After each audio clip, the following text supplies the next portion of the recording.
It is a great joy to be back among you. Many memories coming back to this place. I served here as a seminarian way back in 1980. Now, when you're my age, 1980 sounds like it was just a little while ago. But I'm sure some of you younger people are going, wow, that was a long time ago. But it was a wonderful time here. Lived in the parsonage next door. I think I shared the last time I was here that I even had one of my cats jump through the window and join us for worship. So many, many wonderful memories getting back here. It's a joy. I invite you to stand if you're able and join me in the call to worship.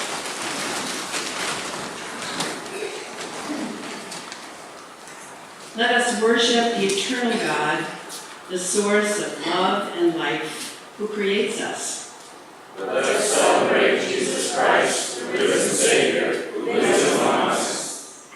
Let us experience the Spirit, the holy fire, who renews us. To one true God, be praised in all times and places. To the grace of holy, holy, holy, Lord God Almighty. Early in the morning, our song shall rise to thee. Holy, holy, holy, merciful and mighty, God in three persons, blessed Trinity. Holy, holy, holy, all the saints adore thee, casting down their golden crowns around the glassy sea. Cherubim and seraphim, falling down before thee, praise, worship, adore them, evermore shall be. Holy,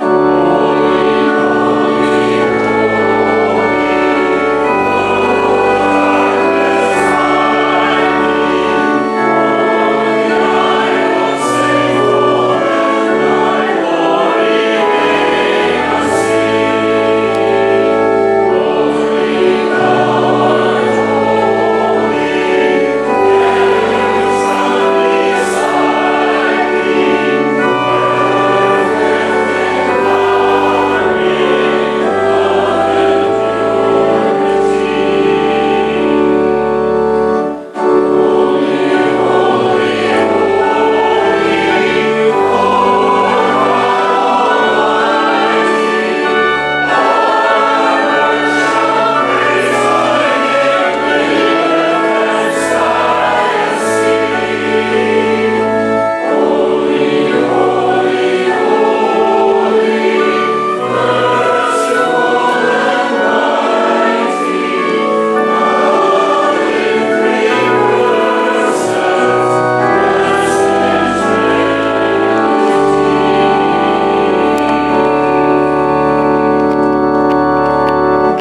Would you remain standing, please, and join me in our opening prayer, printed in the bulletin?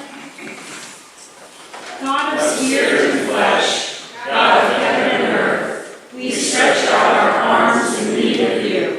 We feed ourselves with gifts from you. Recreate us in Christ's image and allow His presence within us to infuse the world with joy. Amen. Eternal Father, strong to save, whose love has found the restless way.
you're able for a reading from the Gospel according to Luke.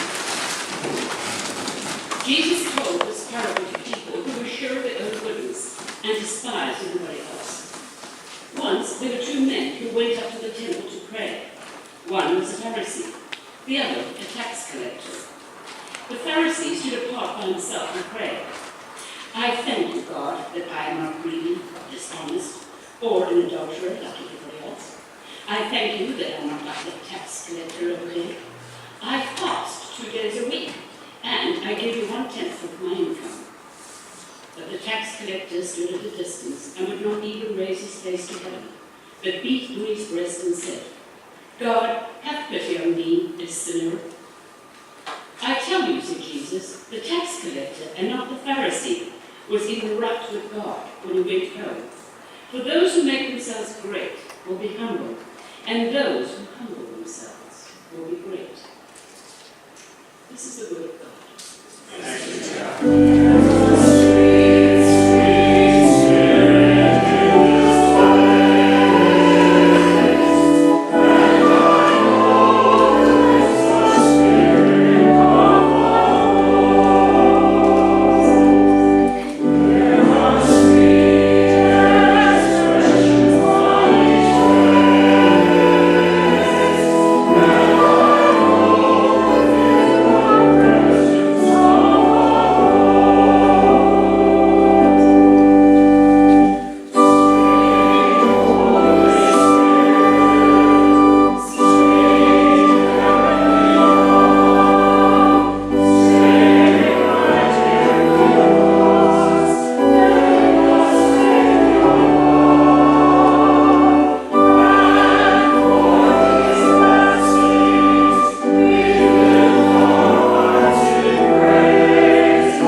This wonderful story in Luke, it's a parable about two men. One is a Pharisee, and he's standing there in the temple. He's there to pray, but it doesn't sound a lot like a prayer. It sounds more like a report, doesn't it? He kept a precise record of all of his religious behavior, and he's informing God, hoping to receive perhaps an applause for a job well done. Listen how his words set him apart. I'm not like the rest. It's like he's appointed himself some kind of a monitor for other people's lives. He assumes that what he's accomplished all by himself. What he thinks is self-knowledge is really just self-absorption. The Bible would call him self-righteous. Self-righteous. And Jesus' parable makes it clear that God has a lack of tolerance for any kind of arrogance or self-righteousness. It's a kind of a warning, isn't it, that self-righteousness is not good for our spiritual health, because self-righteousness causes separation. Think about that. Self-righteousness causes separation. First of all, it separates us from ourselves. We think that just the way we are is fine, it's good, but if there's never room for improvement, if there's never anything new that we can learn, it robs us of the motivation of growing and becoming our better and best selves. You've all heard about the expert marksman who was asked the secret of of so many bullseyes in a row? He said, oh, it's very simple. I'll just shoot a hole in the tree and then go draw a circle around it. Did you know that that's the literal definition of sin? To miss the mark. So self-righteousness separates us from our best selves. Self-righteousness also separates us from others. There's a story about two young men who were attending a prestigious Ivy League college, and they were both competing to be valedictorian. In the 4 years they were in school, they never met, but they knew of each other and they tracked each other's grades. They were obsessive about it. One was ahead for a little while, then the other would move ahead, then the other, then the other. Finally, sure enough, one became valedictorian and the other salutatorian. Now 40 years passed, 40 years, and the salutatorian is walking through Grand Central Station in New York. He's very overweight, and he's dressed in long, colorful robes with a small beanie on his head, which clearly identified him as a cardinal in the Roman Catholic Church. He spotted on the other side of the station a tall, slender, and obviously very good-shaped gentleman wearing a navy blue uniform with 4 stars on his shoulder. It was his rival in school, now a 4-star general. Here we are, he thought, here we are, 40 days later, 2 men who have risen to the top of their chosen professions. Now it's time to finally break the ice. I'll go up and be the first one to speak. And so, the very overweight cardinal approaches the very in-shape 4-star general and says, "Excuse me, Mr. Conductor, when does the next train leave?" It gets worse. The general quickly replied, "I'm not sure, madam, but should you be traveling in your condition?"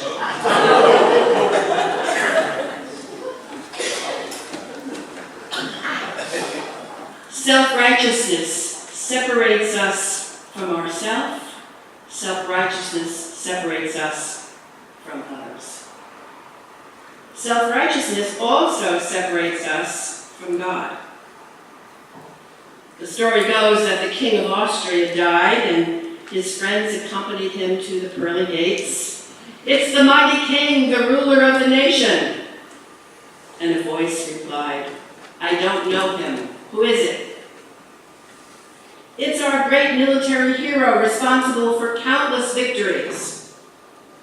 Again the voice, "I don't know him. Who is it?" Finally, his friends in desperation said, "It's Francis, a sinner." And the gates opened wide and the voice replied, "Now you've got it. Come in." Self-righteousness separates us from realizing the grace of God. Now how about that second man in the parable? The story says he's a tax collector, and he stands far off. He didn't even let his eyes look up toward heaven, and he's beating his breast, saying, "God, be merciful to me, a sinner."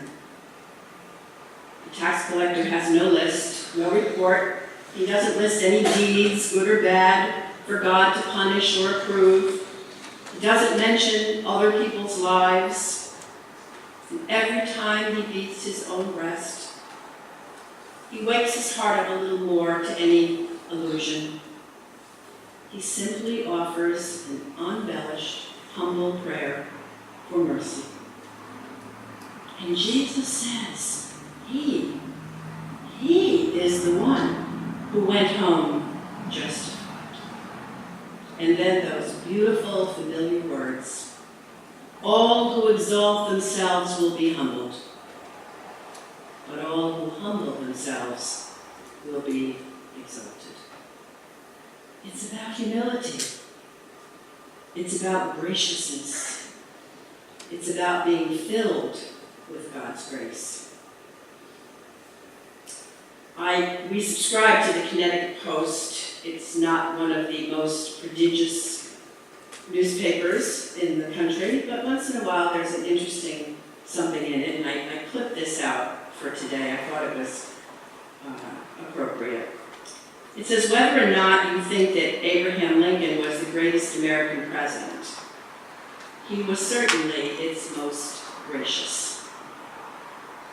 Here's the close of his brief second inaugural deliverance, offered toward the end of the Civil War, when the nation was a house divided.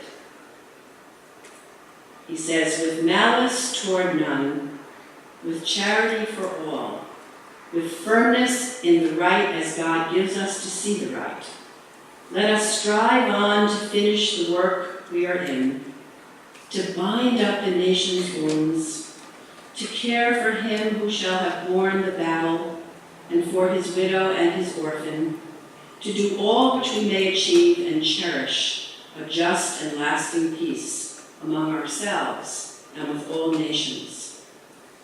On the eve of victory, Abraham Lincoln avoided any triumphalism or crowing or bragging. Instead, he rejected malice and called for charity. He backed his firmness with humility. Today we face so many challenges. Through travel, the internet, the global economy, we have to learn to live in a multicultural environment, don't we? How shall we live in a world of such diversity? Again, in the Connecticut Post, how appropriate. A famous philosopher explored the idea of what makes a decent society. A decent society, above all, avoids humiliating people. Gracious leaders are unfailingly decent. They make people feel larger rather than small. They acknowledge their own errors, and they never go for the jugular. Whoa. In his letter to the Ephesians, the Apostle Paul reminds us, the church. He says, through Christ, the far off has been brought near. He has broken down the dividing walls. According to Jesus' parable, the greatest dividing wall is self-righteousness. Thank God I'm not like other people. It is only in the prayer of the tax collector, God be merciful to me, a sinner, that we can find our common humanity, our common bond. When we look to God, we see our common need.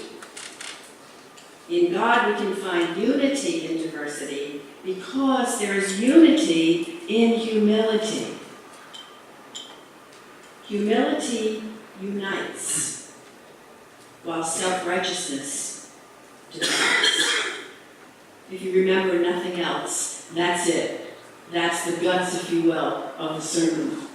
Humility unites. Self-righteousness separates. Now Luke does something very interesting. After this parable, if you go a little further ahead in the text, he continues the narrative with a story about children. He says, whoever does not receive the kingdom of God as a little child will never see it.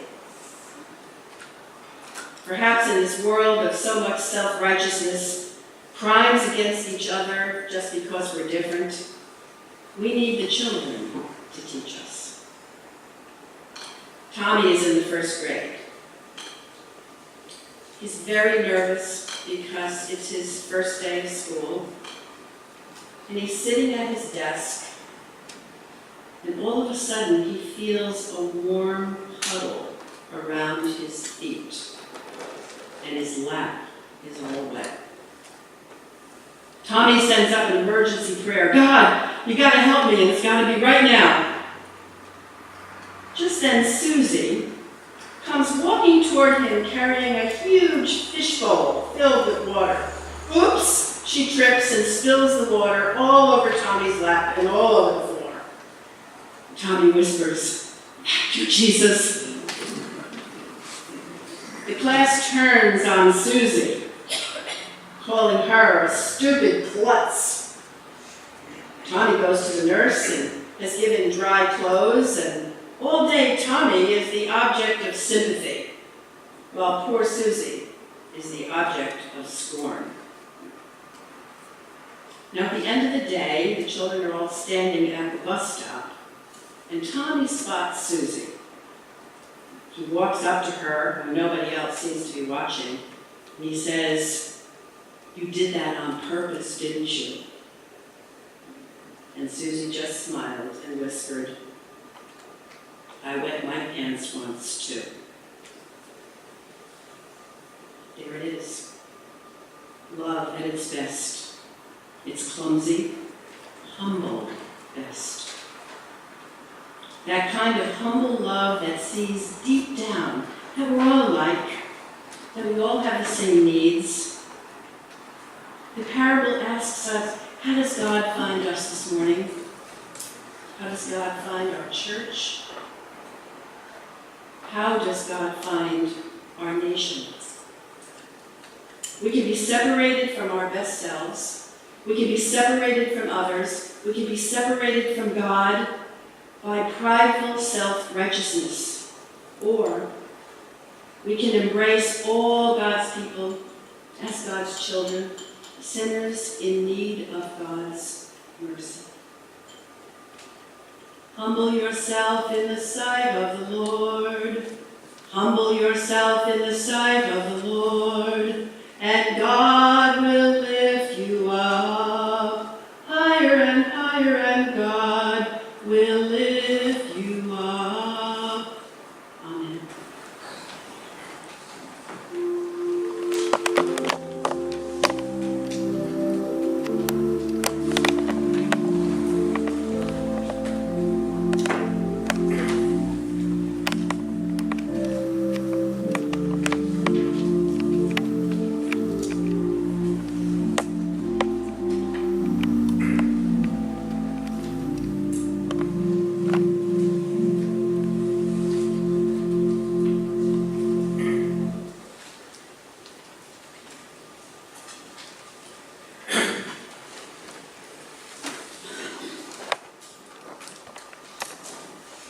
We now come to the time in our service